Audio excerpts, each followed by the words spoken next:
Hello everyone, welcome to Goynagati. চলে এসেছি আবারও ভীষণ সহজ জুয়েলারি মেকিং একটা টিউটোরিয়াল নিয়ে। তার জন্য আমি যে জিনিসগুলো ইউজ করছি, কটন বল নিয়েছি রেড কালারের, দুটো সিলভার বল নিয়েছি,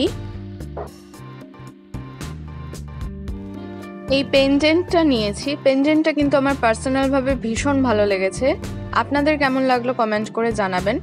তার সাথে আমি ডলি সুতো নিয়েছি সবুজ রঙের। এবারে আপনারা আপনাদের পছন্দ মতো কালার চুজ করতে পারেন সুতোর।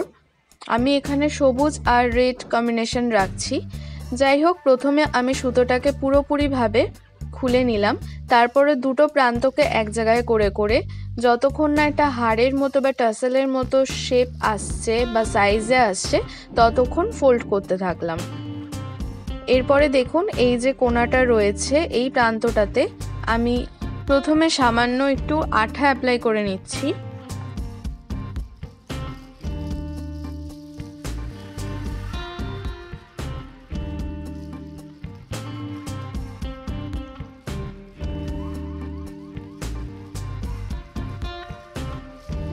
এবারে এটাকে এভাবে পেঁচাতে থাকবো। সুতোর এই প্রান্তটা এরকমভাবে পেঁচিয়ে সরু করে নিলে এর মধ্যে থেকে বিটসগুলো এবং লকেটটাকে নিতে সুবিধা হবে। তো প্রথমে আমি বলসগুলোকে নিয়ে চলে এসেছি। এটাকে আমি আমার মনের মতো করে ডেকোরেট করছি। আপনারা আপনাদের পছন্দ মতো বিটস বাড়িয়ে বা কমিয়ে এটাকে বানিয়ে নিতে পারেন। তো আমি প্রথমে একটা রেড কটন বল, তারপরে সিলভার বল, তারপরে আবারও একটা রেড কটন বল অ্যাড করলাম। আমি ভীষণই সিম্পল রাখতে চাইছি এই জুয়েলারিটা, সেই জন্য অল্প করেই আমি বলস ইউজ করলাম। এবারে আমি পেন্ডেন্টটাকেও নিয়ে নেব সুতোর মধ্যে থেকে।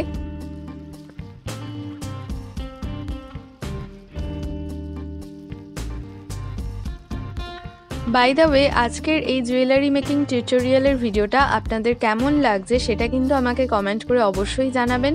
যদি ভালো লেগে থাকে তাহলে প্লিজ একটা লাইক করে দেবেন এবং শেয়ার করে দেবেন। আর যদি আজকে আমার চ্যানেলে প্রথম এসে থাকেন তাহলে আমার চ্যানেলটাকে সাবস্ক্রাইব করে আমার পাশে থাকার অনুরোধ রইল।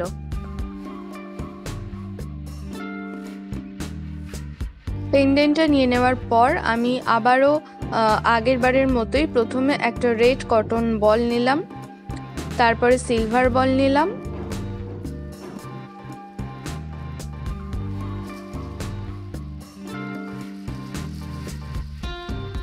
আবারও একটা রেড কটন বল নিয়ে নিলাম। তো দেখতেই পেলেন যে ভীষণই সহজ আর সিম্পলভাবে এই হারগুলো বানিয়ে নেওয়া যায়। এবারে শেষ প্রান্তগুলো আমি কাঁচি দিয়ে কেটে সমান করে নিচ্ছি।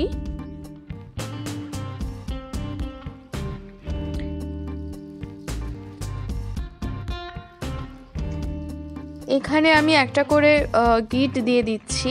আপনারা চাইলে এটা অ্যাভয়েড করতে পারেন, বাট আমি মনে করলাম এরকমভাবে গিট দেওয়া থাকলে জিনিসটা দেখতে আরও ভালো লাগবে বা ইউজ করতেও সুবিধা হতে পারে।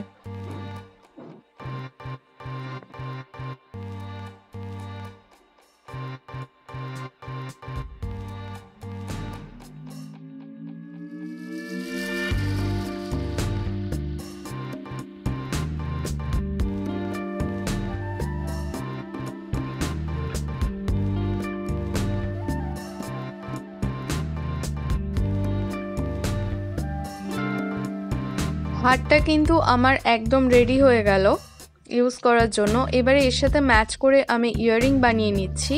এই রকম ইয়াররিং বানানো আমি বহু ভিডিওতে দেখিয়েছি এর আগে। এটা সবথেকে সিম্পলেস্ট ওয়ে বলে আমার মনে হয় এবং ভীষণ তাড়াতাড়ি তৈরিও হয়ে যায়। ইয়াররিং হুকটার মধ্যে আমি গিনিটাকে অ্যাড করে মুখটাকে চেপে দিলাম। ব্যাস, অ্যাজ সিম্পল অ্যাজ দ্যাট। আমার ইয়াররিংটাও একদম রেডি হয়ে গেল ইউজ করার জন্য। একদম একই প্রসেসে আমি আরও একটা ইয়াররিং তৈরি করে নিচ্ছি।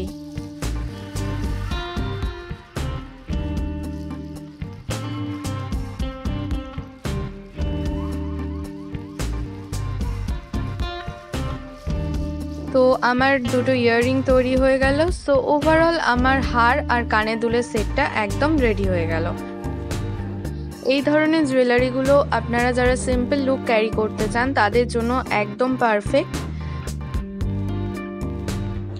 আজকের ভিডিওটা এখানেই শেষ হলো। সবাই ভালো থাকবেন, stay safe, be creative, tata.